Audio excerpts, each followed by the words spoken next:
મિત્રો ગઈકાલ સુધી આપણે નાઇટ્રોજન ચક્ર જળ ચક્ર બે ભણ્યા, હવે કાર્બન ચક્ર ભણવાનું છે। ચોપડીમાં પહેલા વાંચીએ છીએ। ચોપડીમાં પાના નંબર 198 કાર્બન ચક્ર અને પછી ગ્રીન હાઉસ અસર, ઓક્સિજન ચક્ર, ઓઝોન સ્તર, 4 પોઈન્ટ છે। આજે ફટાફટ સમજી લઈએ, આખો પાઠ પતી જાય। કાલે 14મા પાઠની જે 2 દિવસ ચાલ્યું એની એક્ઝામ છે આવતીકાલે, અને કાલે 11 થી 12 એસએસ નો લેક્ચર છે। 11 થી 12 એસએસ નો લેક્ચર આવતીકાલે, અને મારી એક્ઝામ 12 વાગે પેપર મૂકીશું। જે ચક્ર ચાલ્યા, જે ગઈકાલે ને આજે ચાલે છે એની એક્ઝામ આવતીકાલે રહેશે મિત્રો। ચલો કાર્બન ચક્ર ધ્યાનથી સાંભળીએ ચોપડીમાંથી પહેલા।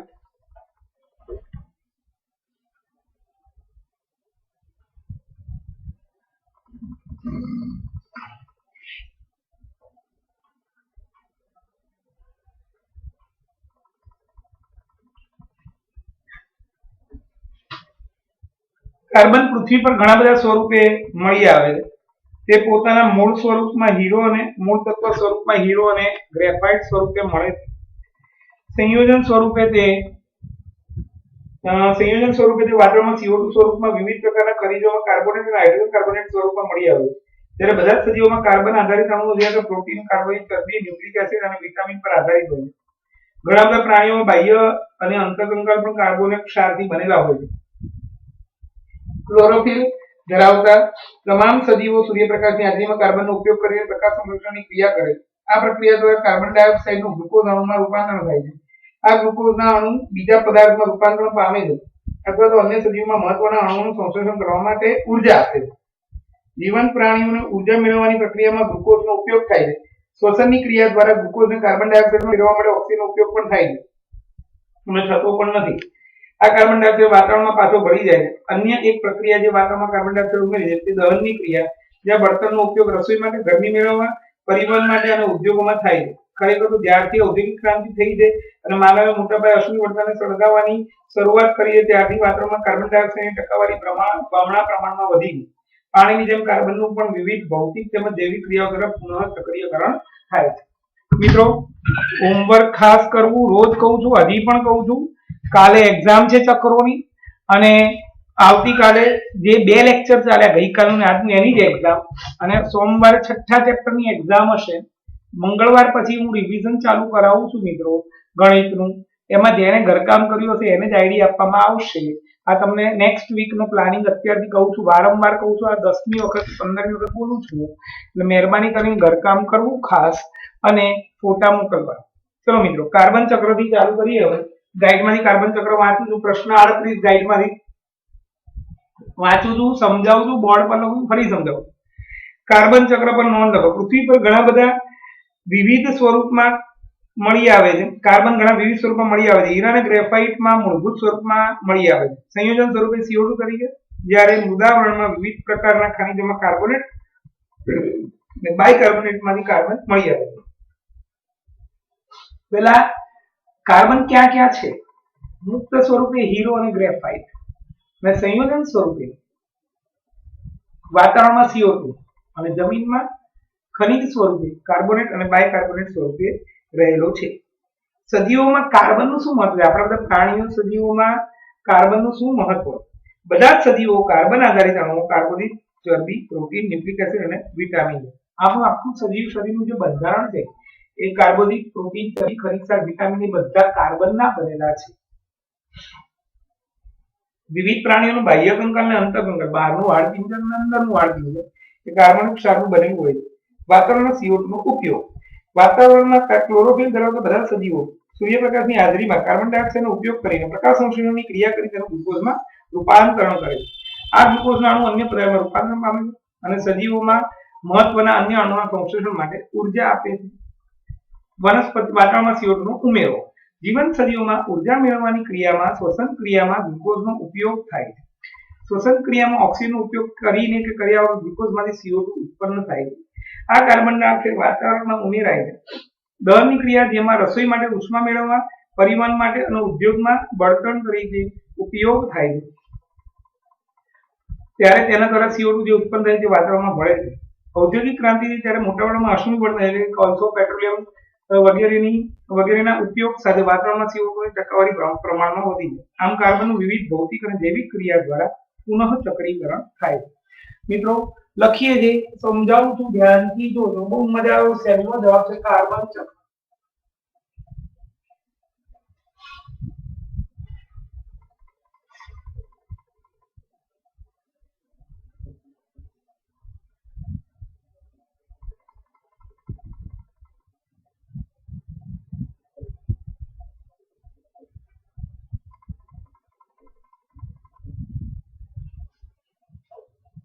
વાતાવરણમાં કાર્બન ડાયોક્સાઇડનું પ્રમાણ 0.03% છે. વાતાવરણમાં કાર્બન ડાયોક્સાઇડનું આ પ્રમાણ જાળવવાની ક્રિયાને કાર્બન ચક્ર કહેવાય.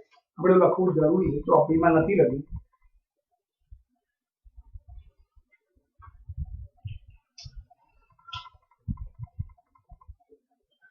વાતાવરણ CO2 નું પ્રમાણ 0.03 અથવા 35%. વાતાવરણ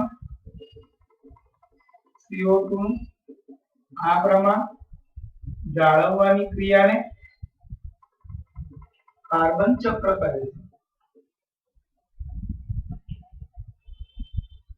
પૃથ્વી પર કાર્બન ઘણા બધા સ્વરૂપે મળી આવે છે.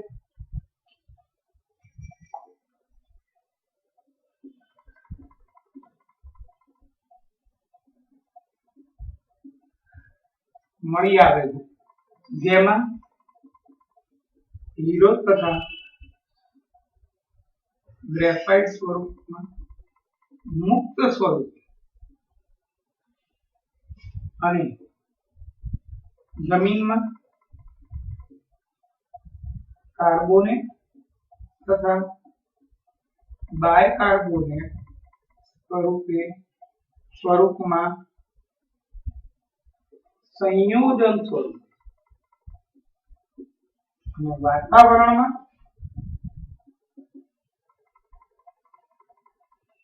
CO2 સ્વરૂપમાં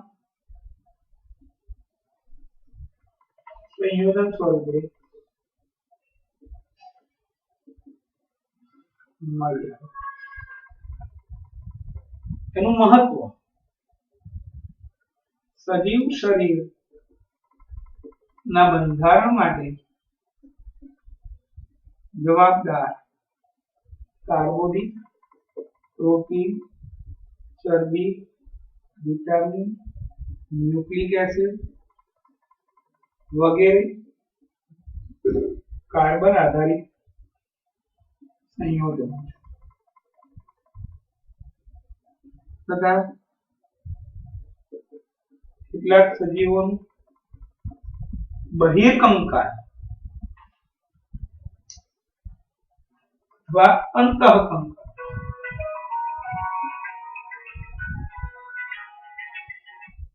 हेलो हाँ हाँ बोलो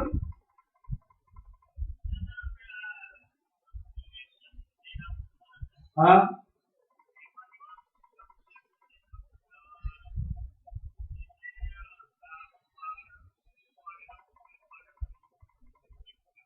એવું છે. હા તો હું જોઈ લઉં, કઈ વાત હું જોઈ લઉં. ના હું જોઈને હું જોઈ લઉં કોણથી જોઈ લઉં, કઈ વાત કઈ. Okay, thank you. બહિર્કંકાલ અંતઃકંકાલ પણ કાર્બનનું બનેલું છે. મિત્રો આ કાર્બનનું મહત્વ, એની પ્રસ્તાવના થઈ. હવે આપણે જે લખવાનું છે પહેલો પોઈન્ટ, વાતાવરણમાંથી CO2 નો વપરાશ. વાતાવરણમાંથી CO2 નો વપરાશ કોણ વાપરે?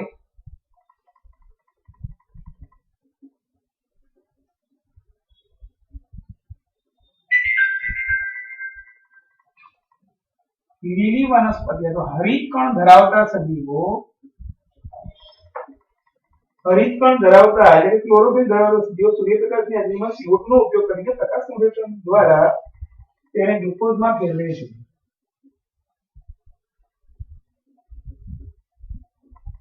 સૂર્યપ્રકાશની હાજરીમાં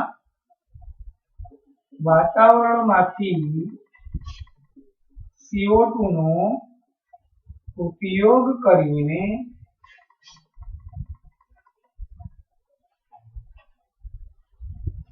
પ્રકાશ સંશ્લેષણની પ્રક્રિયા દ્વારા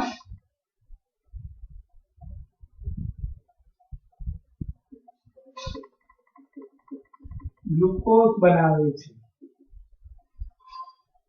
આ ગ્લુકોઝ અન્ય પ્રાણીઓના શરીરમાં આહાર તરીકે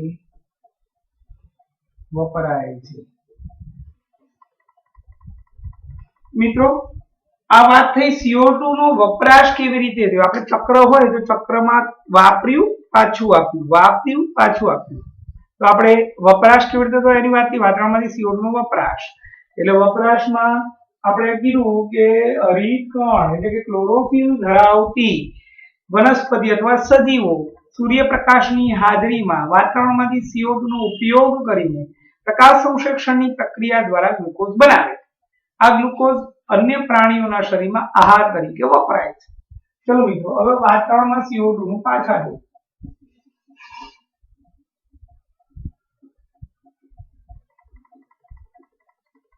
તો પહેલું થાય શ્વસન પ્રક્રિયા।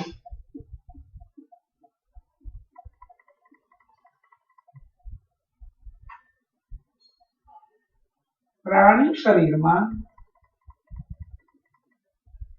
રહેલા ગ્લુકોઝને ઓક્સિજનની હાજરી, આપણે જે ખોરાક ખાધો એનું પાચન થયું, એ ગ્લુકોઝ છે એ કોષમાં જાય, આપણે શ્વાસમાં જે ઓક્સિજન લીધો એ ગ્લુકોઝ સાથે સંયોજાય, એમાં એ શક્તિ છૂટી પડે અને સાથે સાથે CO2 અને પાણી પણ છૂટા પડે। એ CO2 ઉચ્છવાસ માટે બહાર નીકળે, વાતાવરણમાં ભળે। એ જ રીતે ઘણા સજીવો ગ્લુકોઝમાંથી શક્તિ મેળવવાની પ્રક્રિયા એટલે કે શ્વસનની પ્રક્રિયા દરમિયાન ઓક્સિજનનો ઉપયોગ નથી કરતી અને એ શક્તિ મેળવે એને અજારક શ્વસન કહેવાય। એમાં પણ CO2 ઉત્પન્ન થાય છે જે વાતાવરણમાં ભળે છે। રહેલા ગ્લુકોઝમાં ઓક્સિજનની હાજરી અથવા ગેરહાજરીમાં શ્વસન ક્રિયાને અંતે, શ્વસન એટલે શ્વાસ લેવો નહીં, ગ્લુકોઝમાંથી શક્તિ છૂટી પડવી એને શ્વસન ક્રિયા કહેવાય।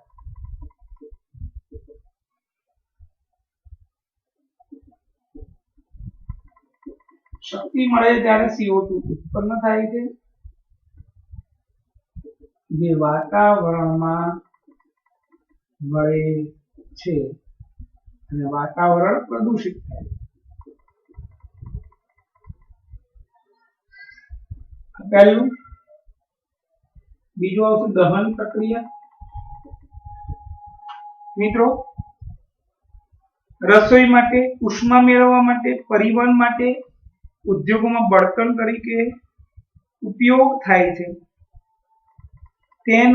તેમાંથી કાર્બન ડાયોક્સાઇડ ઉત્પન્ન થાય છે અને તેમાંથી CO2 જે ઉત્પન્ન થયો તે વાતાવરણમાં ભળે છે। રસોઈ બનાવવા, પછી વાહનોમાં,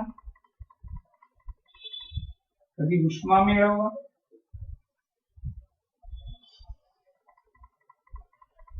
પછી પરિવહન માટે તથા ઉદ્યોગોમાં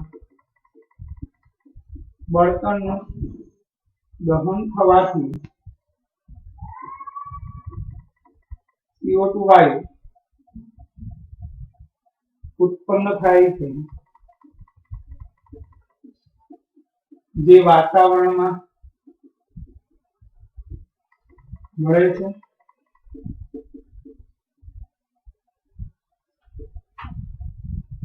વાતાવરણને પ્રદૂષિત કરે છે। ત્રીજો, ઔદ્યોગિક ક્રાંતિને કારણે અશ્મિ બળતણનો જે ઉપયોગ થાય છે મોટા પ્રમાણમાં, તેના દહનથી પણ કાર્બન ડાયોક્સાઇડનું પ્રમાણ વાતાવરણમાં વધ્યું।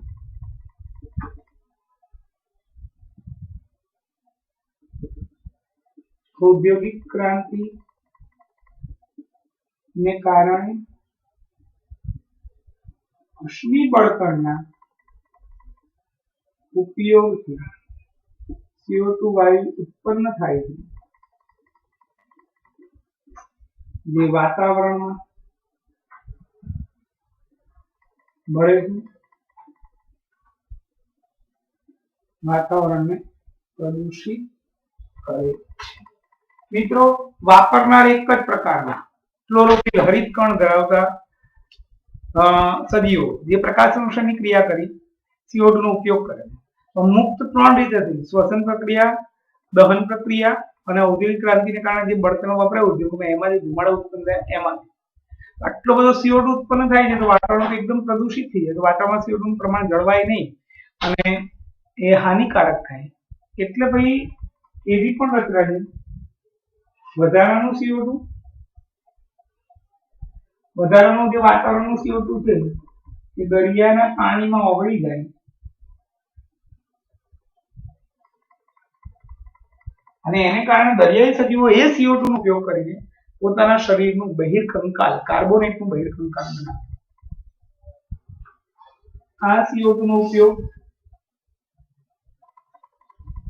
દરિયાઈ જીવ પોતાનું કાર્બોનેટનું બહિર્કંકાલ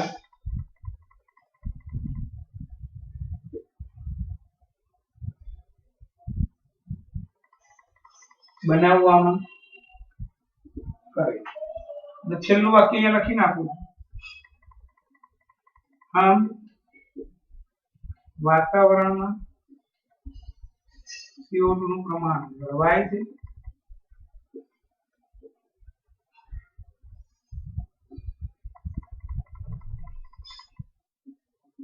કાર્બન ચક્ર સતત ચાલ્યા કરે છે। મિત્રો, આખું કાર્બન ચક્ર થઈ ગયું। હું બોલી જાઉં છું ફટાફટ, ધ્યાન રાખજો। કાર્બન ચક્ર કોને કહેવાય? વાતાવરણમાં CO2 નું પ્રમાણ 0.035% વાતાવરણમાં CO2 નું આ પ્રમાણ જાળવવાની ક્રિયાને કાર્બન ચક્ર કહેવાય છે। પૃથ્વી પર કાર્બન ઘણા બધા સ્વરૂપે મળી આવે છે, જેમાં હીરો અને ગ્રેફાઇટ એ મુક્ત સ્વરૂપે, જ્યારે જમીનમાં કાર્બોનેટ અને બાયકાર્બોનેટ સ્વરૂપે સંયોજન સ્વરૂપે મળી આવે છે અને વાતાવરણમાં CO2 એ સંયોજન સ્વરૂપે મળી આવે છે। હવે કાર્બનનું મહત્વ શું છે? આપણા શરીરના બંધારણીય ઘટકો કાર્બોદિત, પ્રોટીન, ચરબી, વિટામિન, ન્યુક્લિક એસિડ વગેરેના બંધારણ માટે કાર્બન ખૂબ જ જરૂરી છે। સાથે સાથે કેટલાક સજીવોનું શરીરનું બહિર્કંકાલ અને અંતઃકંકાલ પણ કાર્બનિક સંયોજનથી બનેલું હોય છે। વાતાવરણમાં CO2 નો વપરાશ, વાતાવરણમાં CO2 કેવી રીતે વપરાય છે? હરિતકણ એટલે કે ક્લોરોફિલ ધરાવતી વનસ્પતિ સૂર્યપ્રકાશની હાજરીમાં વાતાવરણમાં CO2 નો ઉપયોગ કરી પ્રકાશ સંશ્લેષણની ક્રિયા કરી ગ્લુકોઝ સ્વરૂપે પોતાનો ખોરાક તૈયાર કરે। આ ખોરાકનો ઉપયોગ પ્રાણીઓ કરે, આથી પ્રાણી શરીરમાં પણ ગ્લુકોઝ દાખલ થાય। હવે વાતાવરણમાં CO2 પાછા જાય, કેવી રીતે પાછું જાય? ત્રણ રીતે પાછું જાય। પહેલું, પ્રાણી શરીરમાં રહેલા ગ્લુકોઝનું હવાની હાજરી અથવા હવાની ગેરહાજરીમાં શ્વસન ક્રિયાને અંતે શક્તિ મળે છે ત્યારે CO2 ઉત્પન્ન થાય અને એ CO2 વાતાવરણમાં ભળે, વાતાવરણને પ્રદૂષિત કરે। બીજું, દહન ક્રિયા। દહન ક્રિયા એટલે કે રસોઈ બનાવવા માટે, ઉષ્મા મેળવવા માટે, વાહનોના પરિવહનમાં, ઉદ્યોગોના બળતણમાં બળતણનું દહન થવાથી CO2 વાયુ ઉત્પન્ન થાય છે જે વાતાવરણમાં ભળે, વાતાવરણને પ્રદૂષિત કરે છે। ત્રીજું, ઔદ્યોગિક ક્રાંતિને લીધે અશ્મિ બળતણનો ઉપયોગ ખૂબ જ વધતો ગયો, એને કારણે વાતાવરણમાં CO2 નું પ્રમાણ વધતું ગયું। મિત્રો, આટલું બધું CO2 વાપરનાર તો ખાલી હરિતકણ ધરાવતા સજીવો અહીંયા લખ્યું હતું આપણે, હા, અને બાકી બધા જે સજીવો આટલી બધી રીતે વાતાવરણમાં CO2 પાછા આવે છે, વાતાવરણમાં CO2 નું પ્રમાણ ઘણું બધું વધી જાય। એવું ન થાય એટલા માટે વધારાનો CO2 દરિયાના પાણીમાં ઓગળી જાય છે। દરિયાના પાણીમાં ઓગળેલા CO2 નો ઉપયોગ કરીને સજીવો, દરિયાઈ સજીવો પોતાનું બાયકાર્બોનેટ ધરાવતું બહિર્કંકાલ બનાવે છે। આ વાતાવરણમાં CO2 નું પ્રમાણ જળવાઈ રહે છે અને કાર્બન ચક્ર સતત ચાલ્યા કરે છે।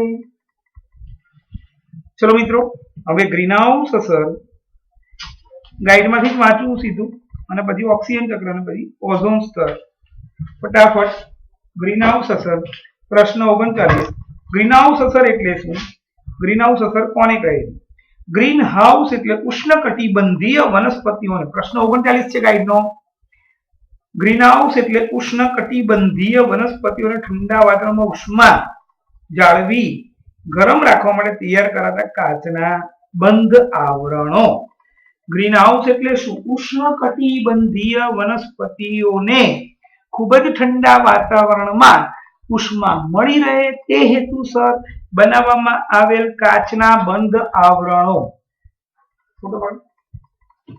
આવરણો ગ્રીનહાઉસ અસર કેટલાક વાયુઓ દાખલા તરીકે CO2 પૃથ્વીમાંથી ઉષ્માને તેને બહારના વાતાવરણમાં જતી રોકે છે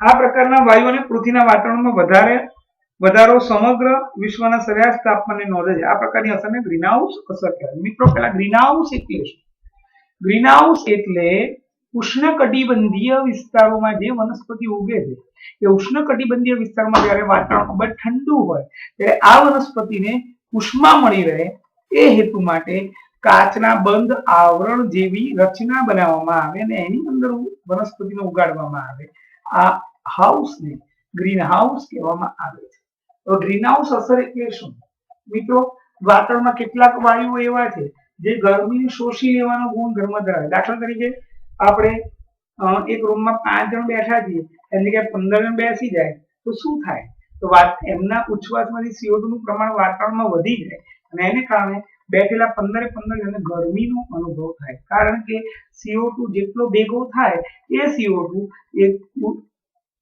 સૂર્યના કિરણોને શોષી લેવાનું કામ કરે એટલે જે કિરણો પૃથ્વીની સપાટીને અથડાય છે અથડાઈને પાછા જાય એને રોકી લે એટલે એ વિસ્તારમાં તાપમાન વધી જાય છે પરિણામે ગ્રીનહાઉસ અસર જોવા મળે એ તાપમાન જે વાતાવરણ વધે એને કારણે પૃથ્વીનું સરેરાશ તાપમાન પણ વધે છે આ પ્રકારની અસરને ગ્રીનહાઉસ અસર કહેવામાં આવે છે વૈશ્વિક ઉષ્મીકરણના પરિણામો શું હોઈ શકે વૈશ્વિક ઉષ્મીકરણના પરિણામે આકરો ઉનાળો ધ્રુવ પ્રદેશના બરફ ઓગળતો દરિયાઈ પાણીની સપાટી ઊંચી આવી દરિયાકાંઠાના વિસ્તારો ડૂબી જવા અને આબોહવાકીય પરિસ્થિતિમાં બદલાવ થવો ગ્રીનહાઉસ વાયુઓ કયા કયા છે CO2 methane CH4 nitrous oxide N2O અને CFC ક્લોરોફ્લોરોકાર્બન તો મિત્રો ગ્રીનહાઉસ લખી નાખીએ પહેલા અને પછી ઓક્સિજન ચક્ર પછી ઓઝોન સ્તર કાલે આજના લેક્ચરની ને ગઈકાલના લેક્ચરની એક્ઝામ છે મિત્રો કાલ 11 થી 12 એસએસ નું ટ્યુશન આવશે અમારી એક્ઝામ 12 વાગે પેપર મૂકીશું અને સોમવારે છઠ્ઠા ચેપ્ટરની એક્ઝામ છે જે એક્ઝામ વ્યવસ્થિત આપશે એના ફોટા આવશે એને મંગળવાર માટે આઈડી આપવામાં આવશે રિવિઝનનું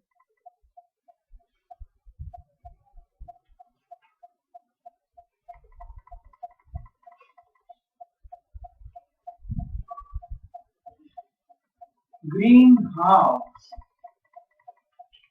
ઉષ્ણકટિબંધીય વિસ્તારોમાં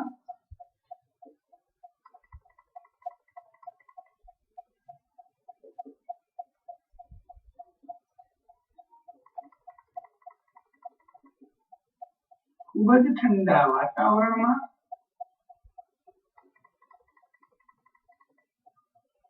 વનસ્પતિને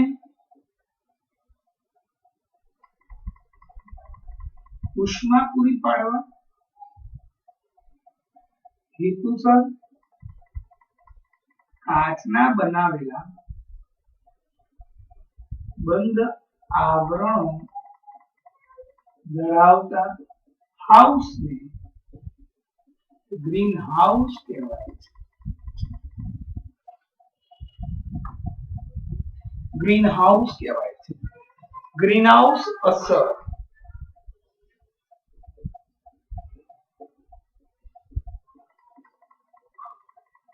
વાતાવરણના કેટલાક વાયુઓ CO2 મિથેન વગેરે ઉષ્મા શોષી લેવાનો ગુણધર્મ ધરાવે છે સૂર્યપ્રકાશના કિરણો જે પૃથ્વી પરથી અથડાઈને વાતાવરણમાં પાછા પડે ત્યારે CO2 દ્વારા આ કિરણો શોષાઈ જાય પરિણામે વાતાવરણમાં તાપમાન વધી જાય પરિણામે પૃથ્વીના સરેરાશ તાપમાનમાં પણ વધારો થાય એને ગ્રીનહાઉસ અસર કહેવાય છે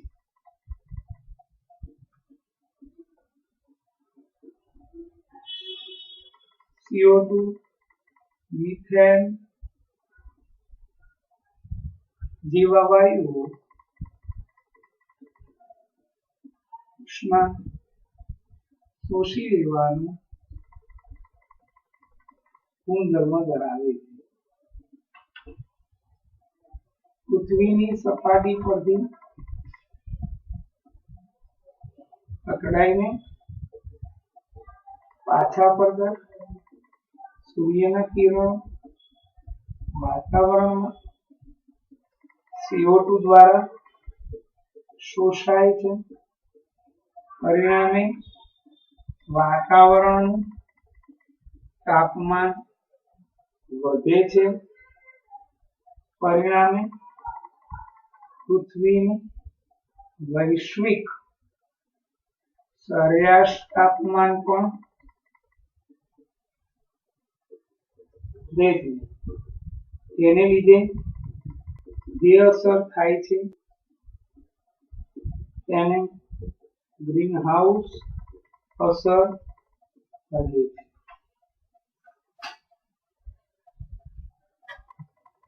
ગ્લોબલ વોર્મિંગ ને કારણે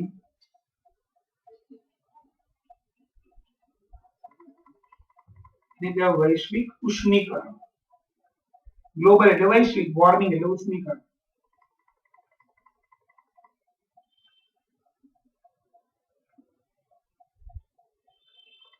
કારણે આકરો ઉનાળો,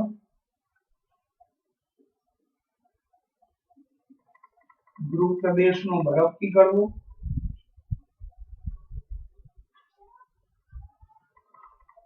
દરિયાની સપાટી ઊંચી આવી,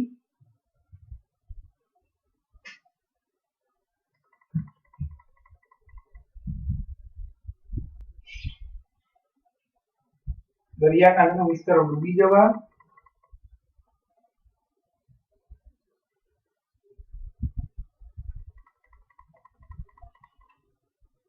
અને આબોહવાની પરિસ્થિતિમાં બદલાવ થવો.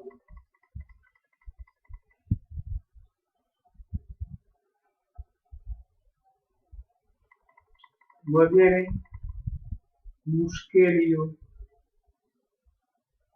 સર્જાઈ શકે છે.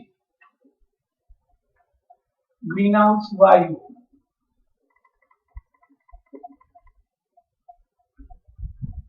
CO2, methane, NO2, CFC,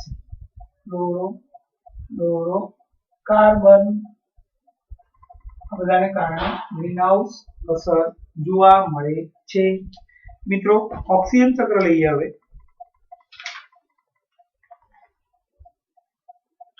oxygen ચક્ર પ્રશ્ન 40 ગાઈડમાંથી ઓક્સિજન ચક્ર સજીવ અને નિર્જીવ ઘટકો વચ્ચે થતા O2 ના ચક્રીયકરણને ઓક્સિજન ચક્ર કહેવાય. ઓક્સિજન એના બે ભાગ પડે. નિર્જીવ ઘટક વાતાવરણમાં આશરે 21% મુક્ત ઓક્સિજન છે. પૃથ્વીના પોપડામાં કાર્બન ડાયોક્સાઇડ ધાતુ સિલિકોનના ઓક્સાઇડ સ્વરૂપે ઓક્સિજન સંયોજન સ્વરૂપે મળી આવે. જૈવિક અણુઓ જેવા કે કાર્બોદિત, પ્રોટીન, લિપિડ, ચરબી, ન્યુક્લિક એસિડના આવશ્યક ઘટક તરીકે ઓક્સિજન હોય છે. O2 નો ઉપયોગ કરતી ક્રિયાઓ વાતાવરણમાં O2 ત્રણ પ્રક્રિયામાં વપરાય: દહનમાં, એક શ્વસનમાં અને એક નાઇટ્રોજનના ઓક્સાઇડના નિર્માણમાં. શ્વસન ક્રિયામાં O2 જરૂરી છે, પરંતુ કેટલાક બેક્ટેરિયા માટે તત્વીય ઓક્સિજન ઝેર સમાન છે. O2 મુક્ત કરવાની પ્રક્રિયા હરિત દ્રવ્ય દ્વારા સજીવો દાખલા તરીકે લીલી વનસ્પતિઓ પ્રકાશનની ક્રિયા દ્વારા O2 વાતાવરણમાં પાછો મુક્ત કરે. સિમ્પલ જેવો ઓઝોન ચક્ર કશું કરે. O2 ચક્ર એકદમ ઈઝી. પહેલા તો ઓક્સિજન સજીવ અને નિર્જીવ ઘટક વચ્ચે થતા ઓક્સિજનના બંધને ઓક્સિજન ચક્ર કહેવાય છે. હવે ઓક્સિજન ચક્રનું મહત્વ, ઓક્સિજનનું મહત્વ પહેલા તો નિર્જીવ ઘટક તરીકે વાતાવરણમાં મુક્ત સ્વરૂપે 21% ઓક્સિજન વાયુ આવેલો છે. એ સિવાય સંયોજન સ્વરૂપે પૃથ્વીના પોપડામાં CO2, ધાતુઓ અને સિલિકોનના ઓક્સાઇડ એટલે કે SiO2 રેતી સ્વરૂપમાં ઓક્સિજન સંયોજન સ્વરૂપે મળે છે. જ્યારે સજીવોમાં કાર્બોદિત, પ્રોટીન, ચરબી, વિટામિન, ન્યુક્લિક એસિડ વગેરેના બંધારણમાં ઓક્સિજન ખૂબ જ અગત્યનો ઘટક છે. હવે વાતાવરણમાંથી O2 નો વપરાશ ત્રણ ક્રિયામાં થાય. એક શ્વસનની ક્રિયામાં, હમણાં જ સમજાવ્યું તમને, એક દહનની ક્રિયામાં, અને ત્રીજું છે નાઇટ્રોજનના ઓક્સાઇડ બનાવવામાં. અને વાતાવરણમાંથી ઓક્સિજન કેવી રીતે મુક્ત થાય છે? એક જ પ્રક્રિયા દ્વારા પ્રકાશસંશ્લેષણની ક્રિયા થાય. લીલી વનસ્પતિ જ્યારે વાતાવરણમાંથી CO2 નો ઉપયોગ કરે ત્યારે તેઓ ઓક્સિજન વાયુને વાતાવરણમાં મુક્ત કરે છે. આ રીતે ઓક્સિજન ચક્ર સતત ચાલ્યા કરે છે। મિત્રો લખી નાખીએ આપણે।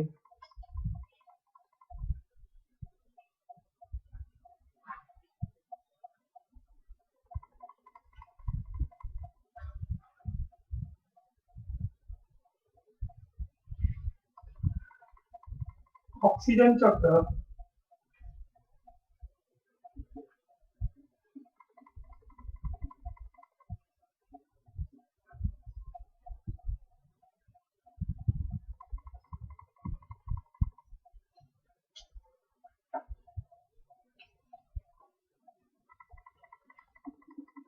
સજીવ અને નિર્જીવ વચ્ચે થતા O2ના ચક્રીય વહનને ઓક્સિજન ચક્ર કહે છે।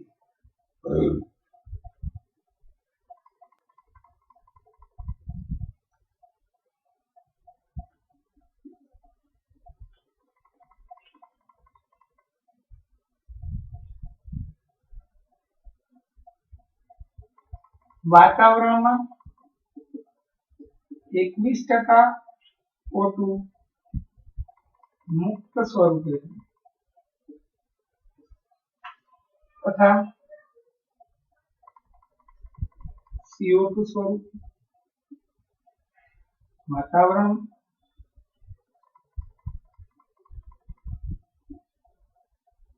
ઓક્સાઇડ ધાતુના ઓક્સાઇડ તથા સિલિકોનના ઓક્સાઇડ સ્વરૂપે સંયોજન સ્વરૂપે જમીનમાં હોય છે। સજીવોમાં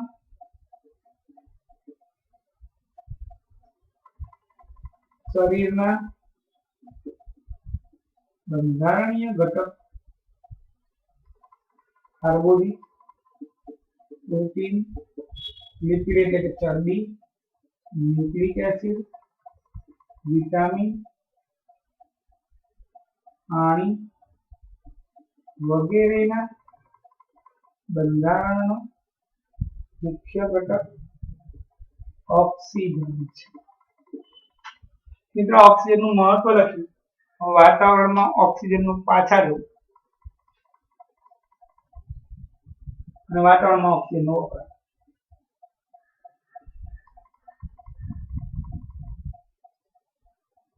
વપરાશ।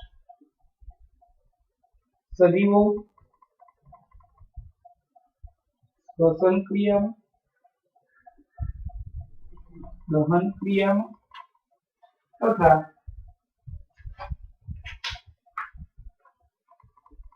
વાતાવરણના O2નો ઉપયોગ કરે છે તથા નાઇટ્રોજનના વિવિધ ઓક્સાઇડ બનાવવા માટે પણ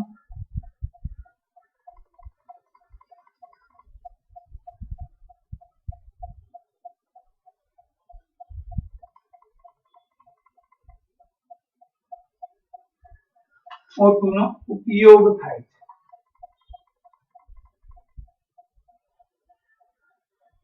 વાતાવરણમાં O2નું પાછા જવું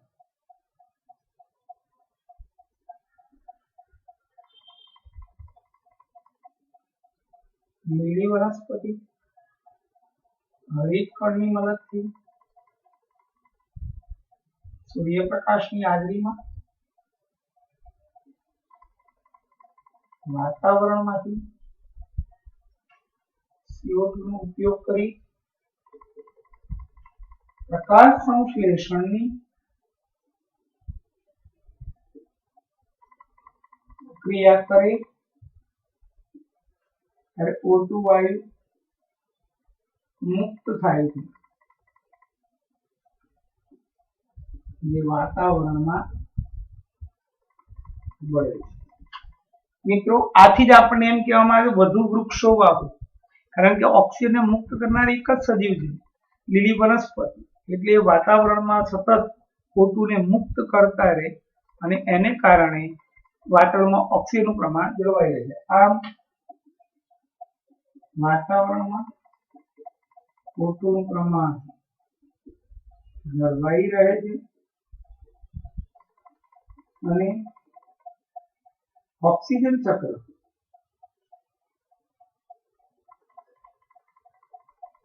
સતત ચાલ્યા કરે છે. મિત્રો આ વાત થઈ ગ્રીન હાઉસ અને ઓક્સિજન ચક્રની. સિમ્પલ છે. ચલો હવે આપણે ઓઝોન સ્તર વિશેની માહિતી બધી લઈ લઈએ, એનું મહત્વ અને એનું વિઘટનને કારણે સી સમસ્યાઓ થઈ એ. ચલો ફોટો પાડી લઈએ અને પછી ઓઝોન સ્તર લઈ લઈએ. મિત્રો છેલ્લો ટોપિક કાલે 11 થી 12 એસએસ નો લેક્ચર છે અને મારી 2 લેક્ચરની એક્ઝામ છે જેના ફોટા આવશે એને આવતા અઠવાડિયા દઈશું. અને બીજી વસ્તુ કે સોમવારે ચેપ્ટર 6 ની એક્ઝામ છે, એ એક્ઝામના ફોટા આવશે, પછી મંગળવારના આઈડી આપવામાં આવશે રિવિઝનના. ચલો મિત્રો હવે આપણે ઓઝોન સ્તર,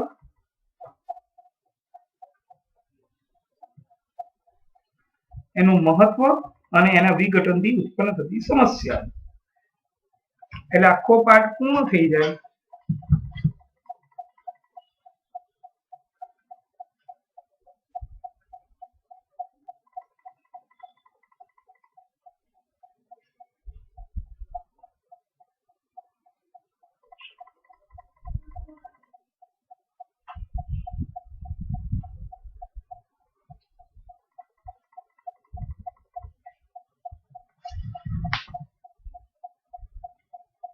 ચલો ઓઝોન સ્તર એટલે ગાઈડમાંથી વાંચી દઈએ, પછી લખું છું, સમજાવું છું. ઓઝોન એટલે શું? પ્રશ્ન 41. ઓઝોન ઝેરી હોવા છતાં સજીવો માટે કેવી રીતે લાભકારી છે સમજાવો.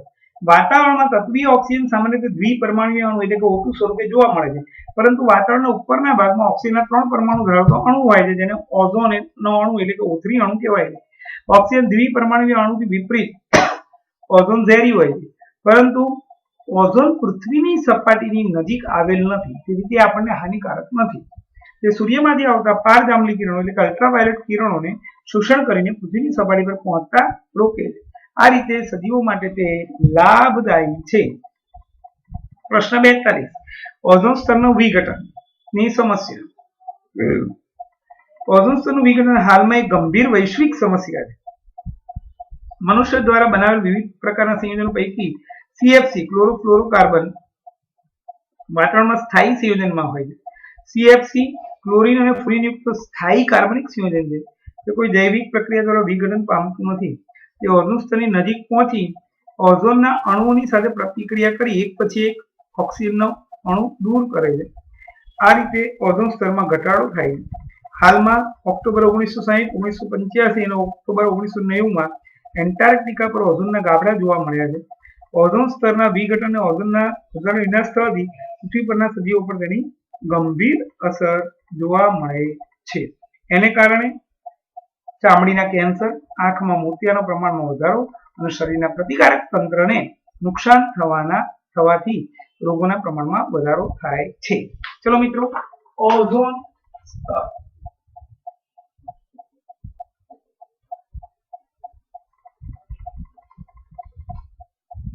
વાતાવરણમાં ઓક્સિજન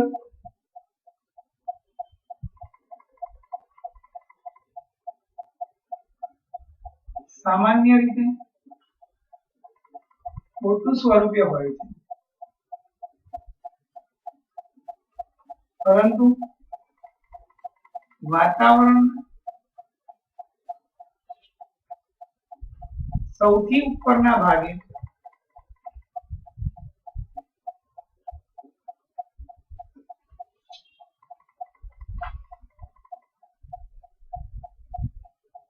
ઓક્સિજન O3 સ્વરૂપે હોય છે,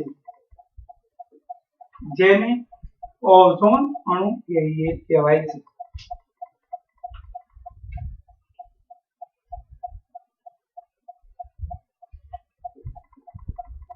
ઓઝોન અણુ કહેવાય છે.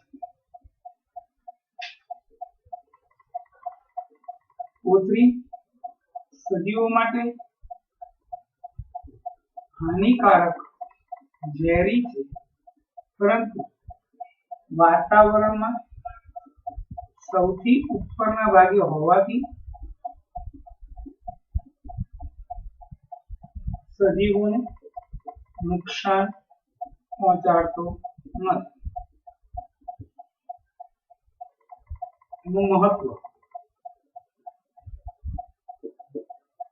સૂર્યમાંથી આવતા પારજાંબલી યુવી કિરણોને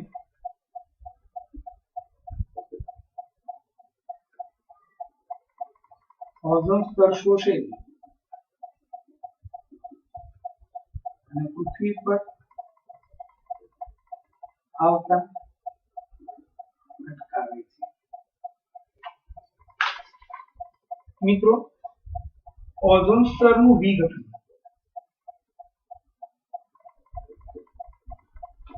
સજીવો દ્વારા તૈયાર થયેલ CFC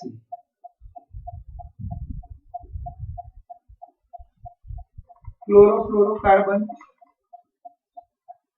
વાતાવરણમાં જાય છે. આ CFC આ એસી અને ફ્રીજના ગેસમાં વપરાય. CFC એ વાતાવરણમાં જાય એ સ્થાયી સંયોજન છે જે વાતાવરણમાં ઉપર ગઈ ઓઝોનના અણુનું વિઘટન કરે છે. પરિણામે ઓઝોન સ્તરમાં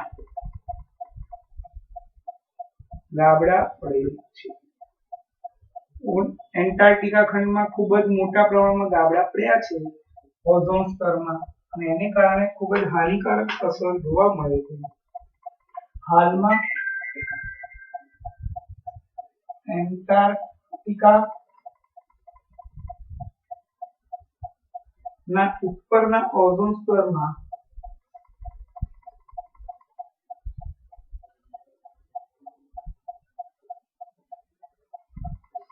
મોટા ગાબડા પડ્યાનું જોવા મળે છે.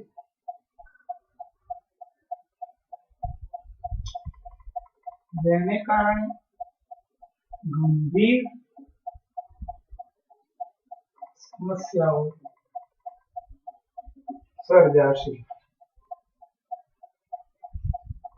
હાનિકારક અસર O3 ના સ્તરમાં ગાબડા પડવાને લીધે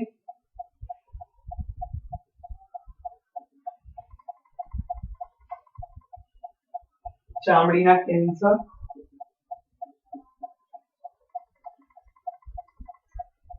આંખના મોતિયાના પ્રમાણમાં વધારો,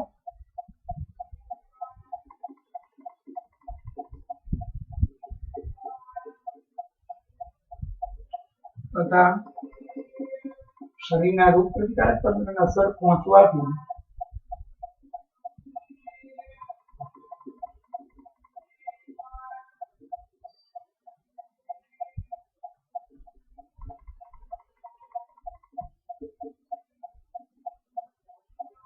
વિવિધ રોગો ના પ્રમાણમાં વધારો થશે. મિત્રો, આખું ઓઝોન સ્તર મેં લખીને આપ્યું, અને હવે તમારે કાલે શનિવાર 11 થી 12 SS ટ્યુશન છે, 12 થી 1:15 સાયન્સ એક્ઝામ.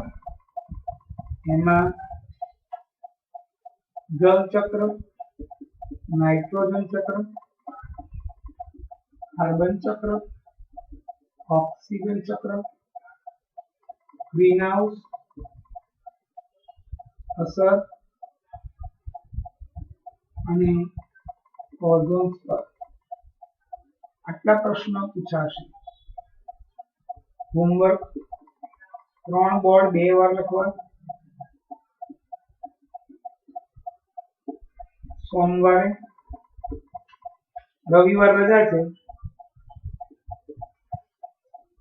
સોમવારે ચેપ્ટર 6 સાયન્સની એક્ઝામ પેપર મોઢે કરીને લખવું.